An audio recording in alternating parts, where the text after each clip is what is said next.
Hey everyone, greetings from Dr. Prepper. Another week, another question. Some more topics for us to discuss, some more concepts for us to go through, and a few steps closer towards getting you that NEET-PG seat. So let's look at today's question and let's discuss that topic. So this is a question that I found in the previous year's NEET papers where they discuss about, so the question goes, a lady who is currently pregnant for 30 weeks has had twins in her previous pregnancy.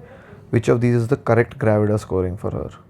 So as you can see, the options are very confusing. You don't know which score is correct, whether it's 2, 3, 1, and what do these things even mean. So I would like to tell you that the correct answer to this question is D, which is G2, P2, L2. So how did we arrive at this? This is a very simple concept, so let's go into what this actually means. So Gravida scoring is actually divided into 4 components commonly, which is GPLA. So that's how it is referred to. So someone will tell you G1, P2, L3, A1, that sort of a thing. So GPLA scoring is also what it's called. It also called as parity scoring. So these are the different names by which it is known. They all mean the same thing. It is usually used to describe the obstetric history of a lady. So her past pregnancies, her births, that's what it is used to describe. So let's look at what each of these components mean. So let's come to G. G stands for gravidity or gravid scoring. So this is only for women who are pregnant currently. You don't mention a G score for someone who is not currently has a pregnancy. So G is basically the number of pregnancies irrespective of the outcome. That is the most important thing to know. Whatever happened to the pregnancy doesn't matter. If the lady had a pregnancy in the past, it will be counted as 1 for the G scoring. So coming to P, the second one of the second component of the scoring is P scoring, which is the number of viable pregnancies. It includes the current one if it has crossed the viable gestational age. So P is basically the number of pregnancies that have crossed the viable gestational age. So the next question that you will obviously ask me is, what is the viable gestational age? So the WHO definition of the viable gestational age is a fetus that has reached 24 weeks. Crossing 24 weeks is seen as the viable gestation age according to WHO. However, in India, it's very important to know that viable gestational age is defined by 28 weeks. So a fetus that has crossed 28 weeks and weighs 1000 grams is what is called a viable fetus. So I think going by the Indian settings, this Indian cutoff 28 weeks is usually seen in community medicine that is used.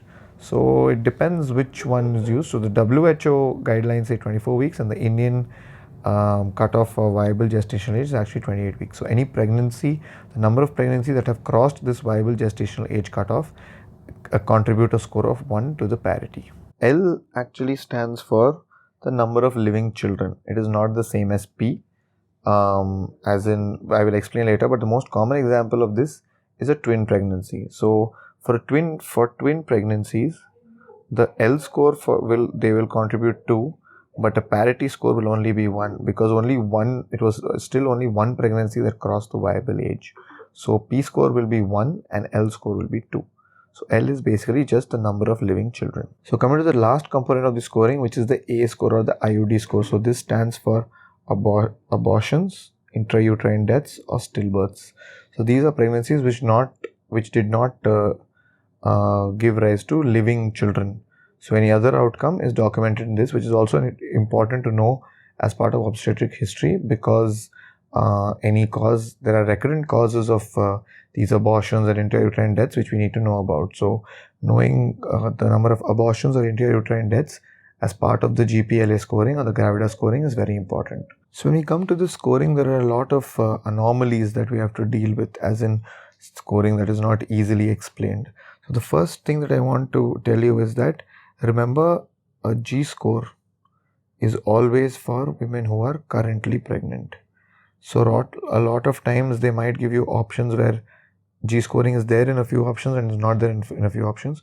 So all you remember that the lady has to be currently pregnant for you to even talk about a G score. If she is not pregnant, you don't even mention the G score.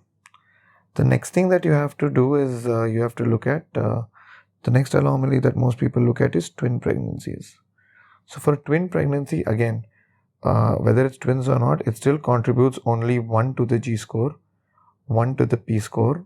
It contributes 2 to the L score. Remember this.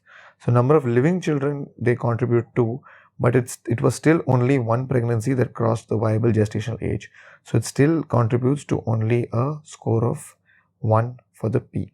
And that is why if you know this, you know how to answer that question, which is the scoring was actually G2, P2, L2, because the lady had a previous pregnancy. So this was actually her second pregnancy, which makes her score G2. She was 30 weeks pregnant, which means she had crossed the viable gestational age. So that makes her score P2, and she had already had 2 living children because she had twins. If she had a normal, like only one child, then her score would have been G2, P2, L1.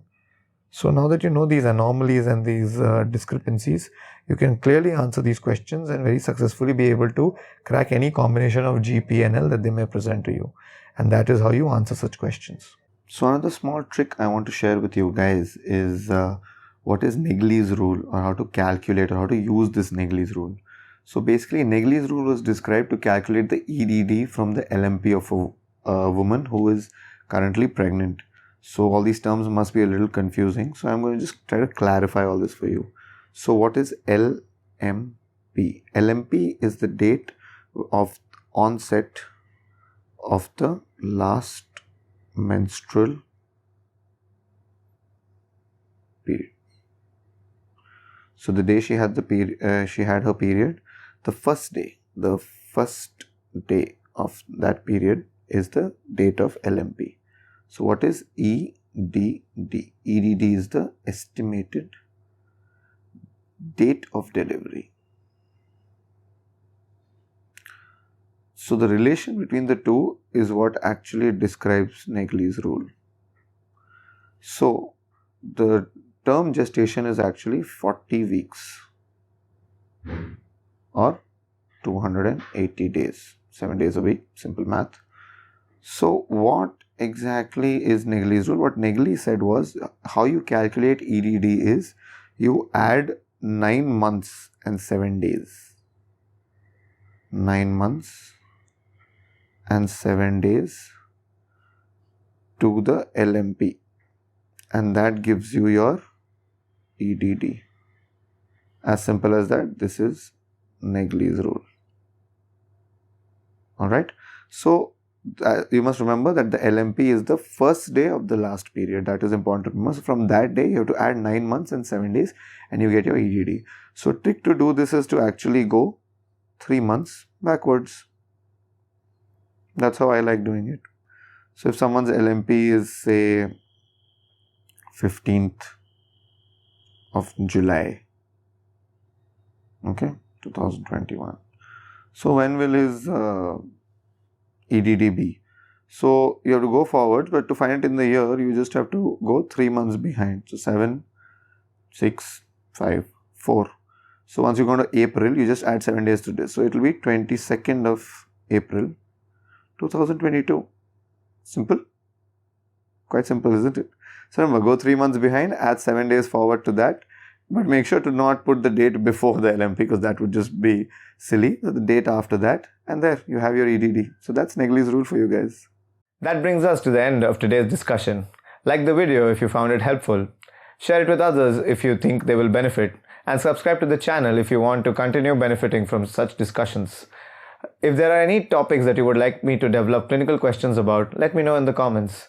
So keep up the good work and all the best for your NEET-PG.